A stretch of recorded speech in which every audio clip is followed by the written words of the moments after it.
एक परिवार के 4-4 5-5 बच्चे हुंदे सी। एक फौज च चला गया, एक ने खेती सांभ ली। हुण एक एक बच्चा है वो विदेशों नूं जा रहा है। तो जिहड़े असीं स्थान बनाए है या बना रहे हैं, इन्हां नूं सांभण वाला आउण वाले समय च कोई नहीं दिसना।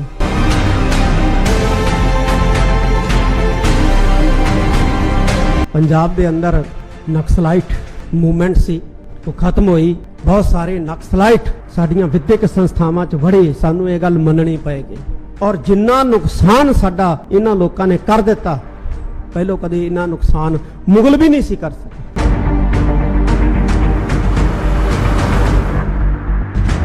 धन धन साहिब श्री गुरु तेग बहादुर साहब जी दे स्थान ने हिंदुस्तान भर दे विच ते उन्हां स्थानां दे उत्ते ते गुरु तेग बहादुर साहब जी दे नाम दे उत्ते भारत सरकार वड्डे इंस्टीट्यूशन जिहड़े आ खोल सकदी है जी। जदों दा किसान अंदोलन शुरू होया, भारत सरकार खामोश हो गई है, चुप हो गई है, क्योंकि उन्हां नूं लगदा है कि किसान अंदोलन जिहड़ा है वो शायद सिखां दा अंदोलन है, सिखां दी वजह करके फैलिया।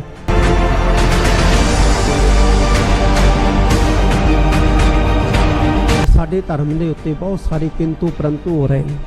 किंतु परंतु हो रहे ने इस करके नहीं हो रहे कि किंतु परंतु करने वाले बलवान बहुत है, बल्कि किंतु परंतु करने वाले किंतु परंतु इस करके कर रहे हैं क्योंकि असीं खामोश हो गए। तो श्रोमणी गुरुद्वारा प्रबंधक कमेटी नूं माड़ा किया जा रहा, सानू भी किया जाएगा। असीं बोले नहीं तो उन्हां लोकां दी हमाकत इत्थों तक पहुंच गई कि उन्होंने अकाल तख्त साहब ते सचखंड श्री हरमंदर साहब नूं निशाने ते ले लिया।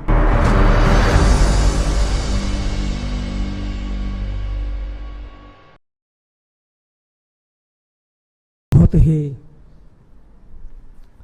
सिख पंथ दे अहम स्थान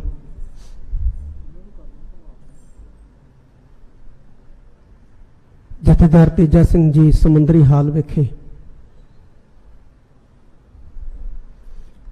गुरु खालसा पंथ दीयां समूह संप्रदावां जथेबंदियां दे मुखी साहिबान, नुमाइंदे साहिबान हाजरीन है। सब तो पहला फतेह प्रवान करो। वाहिगुरु जी का खालसा, वाहिगुरु जी की फतेह।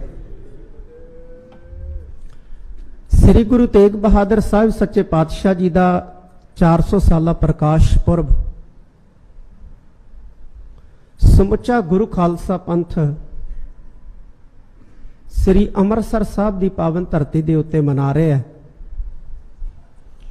और गुरु खालसा पंथ वालों मनाए जा रहे इस महान प्रकाश पुरब नूं समर्पित जिन्ने भी समागम है, उन्हां दा प्रबंध गुरु खालसा पंथ की नुमाइंदा जथेबंदी श्रोमणी गुरुद्वारा प्रबंधक कमेटी कर रही है। और अज की एकत्रता श्रोमणी गुरुद्वारा प्रबंधक कमेटी वालों बुलाई गई है, जिस विच आप सारियां ही अत सत्कारत शख्सियतां शामिल होईयां। सचखंड श्री हरमंदर साहब जी के मुख ग्रंथी साहब सिंह साहिब ज्ञानी जगतार सिंह जी ते होर सारे पतवंते जथेबंदियां दे नुमाइंदे हाजरीन हो। जिस वक्त धन गुरु तेग बहादुर साहब जी की शहादत हुई, उस वक्त भी हिंदुस्तान के अंदर फिरका प्रस्ती जड़ी है बहुत रज के फैली हुई सी। और फिरका प्रस्ती उस वक्त होर घातक हो जाती है जदों फिरका प्रस्ती फैलाउण वालियां दी सरप्रस्ती जिहड़ी है वो सरकार करन लग जाए। अज भी फिरका प्रस्ती जिहड़ी है पूरे हिंदुस्तान दे विच फैल रही है। एक धर्म दे लोगां दे मनां दे विच दूसरे धर्म के लोगों के प्रति नफरत के बीज बीजे जा रहे हैं। और जिहड़े चंद को गलत अंसर अजिहा कर रहे हैं, उन्होंने सरकार की सरप्रस्ती हासिल है। उस वक्त भी अजिहा ही सी।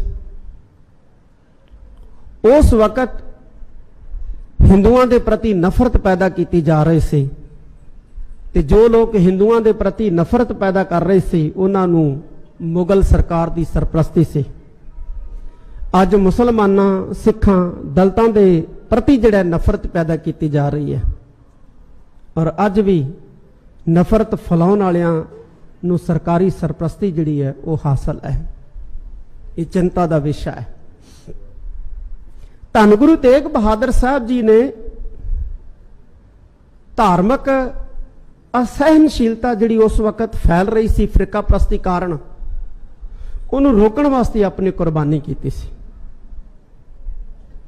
अज असी उस पातशाह जी की प्रकाश पुरब नूं समर्पित शताब्दी मना रहे हैं। अज साडियां चिंतावां जिहड़ियां ने साडे फिकर जिहड़े ने वो बहुत वड्डे है और होने भी चाहिए। साडी सब तो वड्डी चिंता जिहड़ी है वो ये है कि किसी वेले असी हिंदुस्तान च नहीं लेकिन पंजाब दे विच बहु गिणती च होया करदे सी। 62% साडी पंजाब दे विच आबादी सी जो घट के 52% रह गई। तो मेरा ख्याल हुण 2021 दे विच जिहड़ी मरदमशुमारी होनी है असी 50% तो भी थल्ले आ जाना। अगे एक परिवार के 4-4 5-5 बच्चे हुंदे सी। एक फौज च चला गया, एक ने खेती सांभ ली, एक टकसाल च चला गया विद्या लैण वास्ते, एक निहंग सिंह जथेबंदियां च चला गया, बुढ़े दल च चला गया, तरना दल च चला गया।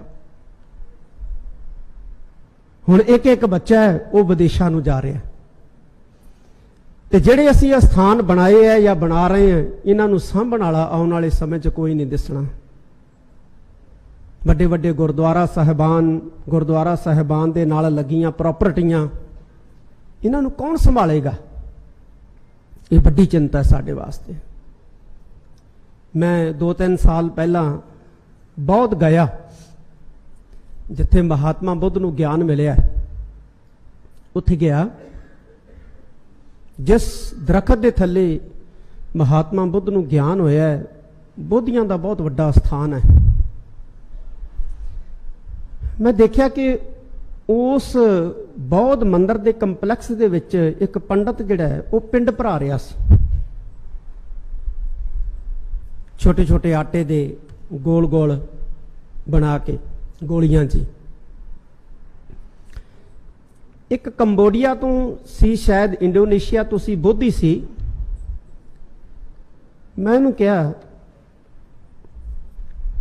कि तुहाडे धर्म दे विच तां ये कर्मकांड है ही नहीं, पर तुहाडे अस्थान दे उत्ते ये हो रहा है, इहदा की कारण है? वो कहंदा जी असीं तां सारे विदेश रहने आ, साल बाद आने हैं, 6 महीनों बाद आने हैं। प्रबंध जिहड़ा है ये लोकल लोगों कोल है।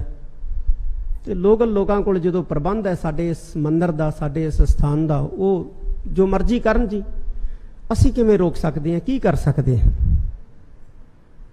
बड़ी चिंता पैदा हुई कि जिस हिसाब दे नाल साडा सिख नौजवान जिहड़ा वो विदेशों च जा रहा है, साडियां इन्हां संस्थावां दा, साडे इन्हां संस्थानां दा कौन प्रबंध करेगा? कौन प्रबंध करेगा? कौन देखेगा? ये सानू सोचना पैना है। ये सानू सोचना पएगा बैठ के। ये साडी सब तो वड्डी चिंता है। असी धन गुरु तेग बहादुर साहब सच्चे पातशाह दा प्रकाश पुरब मना रहे हैं। किसान अंदोलन शुरू होने तो पहला भारत की सरकार ने भी इस शताब्दी नूं मनाउण दे लई कुछ प्रोग्राम उलीके सी। उन्होंने एक वड्डी कमेटी बनाई सी, एक 5 मैंबरी वर्किंग कमेटी बनाई सी, और 5 मैंबरी वर्किंग कमेटी का एक मैंबर साडे कोल राय लैण वास्ते आया सी। ते उन्होंने कुछ राय दी कि धन धन साहिब श्री गुरु तेग बहादुर साहब जी दे स्थान ने हिंदुस्तान भर दे विच, ते उन्हां स्थानां दे उत्ते कोई गुरु तेग बहादुर साहब जी दे नाम दे उत्ते भारत सरकार वड्डे इंस्टीट्यूशन जिहड़े आ खोल सकदी। थोड़ा समा पहले ही फिर वो मैंबर मिलिया। मैं आख्या जी कार्रवाई अगे वधी? कहंदा नहीं जी, जदों दा किसान अंदोलन शुरू होया भारत सरकार खामोश हो गई है, चुप हो गई है।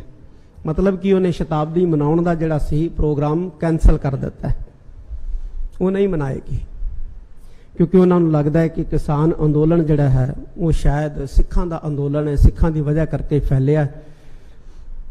जिवें बाबा जी मैथों पहला बोल के गए ने, मानयोग बाबा हरनाम सिंह जी कि धन गुरु तेग बहादुर साहब जी सारियां दे सन, सिखां दे साडे नहीं सी केवल। गुरु नानक साहब सारियां दे है, गुरु गोबिंद सिंह महाराज सारियां दे है, गुरु तेग बहादुर साहब सच्चे पातशाह सारियां दे है। ते फिर उन्हां दी शहादत किस दौर दे विच होई है, किस कारण हुई है, ये सानू भुलना नहीं चाहिए। ते जे भुलदे हैं तो इनू अकिरत घनता कहा जाता है। ते साडे सिख धर्म के मुताबक अकिरत घनता जिहड़ी है वो बहुत माड़ी गिणी गई है। भाई गुरदास जी दे बोल असीं पढ़दे ही